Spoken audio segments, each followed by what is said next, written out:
Imagine a company celebrating record-breaking sales. Revenue is up, orders are pouring in, the team is expanding. But behind the scenes, deliveries are getting delayed, customer complaints are increasing, margins are shrinking, and every important decision still requires the founder's approval. On paper, the company is growing. Operationally, it is breaking. This is the scalability paradox. The faster a business grows, the more pressure it places. The problem is rarely a complete lack of technology. The real problem is that companies digitize disconnected processes, automate existing complexity, and expect software to solve structural business problems. In this video, we will examine the 3 operational bottlenecks that turn growth into chaos, where agentic AI can genuinely help, and a practical 3-step framework for building a business that can scale sustainably. Let's begin. Part 1. Growth is not scalability. Growth and scalability are often treated as the same thing, but they are fundamentally different. Growth means increasing revenue, customers, employees, or market presence. Scalability means handling that additional demand without increasing cost, complexity, and management dependency at the same rate. Consider a distribution company receiving 500 orders every month. If the company needs 5 employees to manage those orders today and 10 employees when orders double, it has grown, but it has not necessarily scaled. If order volume doubles while processing costs, error rates and delivery times remain controlled. The business is becoming scalable. A scalable company should be able to increase revenue without seeing a proportional increase in headcount, manual coordination, approval delays, operational errors, and dependency on senior management. If revenue is rising while these indicators are getting worse, growth may be hiding an operational crisis. Part 2. The 3 bottlenecks that break growing companies. The first bottleneck is disconnected information. In many growing companies, customer details are stored in a CRM, orders are managed through an ERP, pricing is maintained in spreadsheets, approvals happen on WhatsApp, and important updates remain inside emails or individual employees' heads. Every time information moves manually between these systems, the business creates another opportunity for delay or error. At a small volume, this process may appear manageable, but when order volume doubles, every manual handoff becomes a bottleneck. The second bottleneck is decision dependency. In many founder-led businesses, the founder is not only the leader, they are also the approval system. Special discounts require their approval. Customer complaints are escalated to them. Payment exceptions need their confirmation. Important quotations cannot move without them. This may feel like control, but it is actually a capacity limit. When one person becomes the approval point for dozens of daily decisions, the entire organization can move only as fast as that person can respond. The third bottleneck is the capability gap. Companies frequently purchase new technology without preparing their teams to use it effectively. Technology cannot compensate for unclear ownership, poor data, and inconsistent processes. In fact, automating a broken process often makes the problem worse because the company begins making the same mistakes faster and at a much larger scale.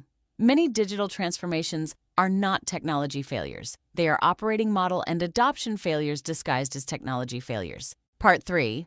Where agentic AI can help. This is where agentic AI becomes relevant. Generative AI normally creates something for you. It can summarize a report, draft an email, analyze information, or recommend a possible action. Agentic AI goes one step further. It can detect a business event, analyze the available information, use connected systems, perform an approved action, record what happened, and escalate exceptions to a human. But this does not mean removing humans from every decision. It means allowing AI agents to handle selected repeatable tasks within clearly defined rules and approval limits. Now, consider order fulfillment. If a customer order is likely to be delayed, an agent could check inventory, production capacity, supplier commitments, and available delivery options. It could recommend a revised schedule, prepare the customer communication, and assign the required internal actions. Instead of employees searching across multiple systems, the agent brings together the information and coordinates the next step. Every agent therefore needs clearly defined permissions, transaction and approval limits, an auditable activity history, exception and escalation rules, and a human owner who remains accountable for the outcome. The objective is not to remove people from the business. It is to remove repetitive coordination from their work so they can focus on negotiation, customer relationships, problem-solving, and strategic decisions. Part 4. The 3-step scalability playbook. So, how should a company begin? Step 1. Identify one measurable bottleneck. Do not begin by asking, where can we use AI? Instead, ask, Where are we losing time, margin, or customer trust? Look for processes that are high volume, repetitive, and dependent on manual coordination. It could be quotation approval, order processing, demand planning, collections, procurement, or customer service escalation. Select one process and establish a measurable baseline. Without this baseline, you cannot prove whether a transformation has produced business value. Step 2. Redesign the process before automating it. Map every step and ask 3 questions. Remove unnecessary approvals. Define clear ownership. Standardize decision rules. Connect the required information. Only then should you introduce automation or AI. Otherwise, you are simply automating organizational confusion. Step 3. Pilot, govern, and measure. Start with a clearly defined process rather than attempting an enterprise-wide AI transformation immediately. Set the agent's permissions and approval limits. Run it alongside the existing process. Measure the impact on cycle time, cost, quality, and customer experience. Review every exception. Then scale the solution only after the business impact has been demonstrated. Part 5. Rewiring for sustainable growth. Conclusion. Here's the most important question to take back to your leadership team. If demand doubled next quarter, which process would break first? Would it be approvals, order fulfillment, procurement, data visibility, customer service, or would the business simply become more dependent on you? Your answer identifies the operational bottleneck that deserves immediate attention. Write it down. Measure the current delay, cost, and error rate. Then redesign that process before adding more people or purchasing more technology.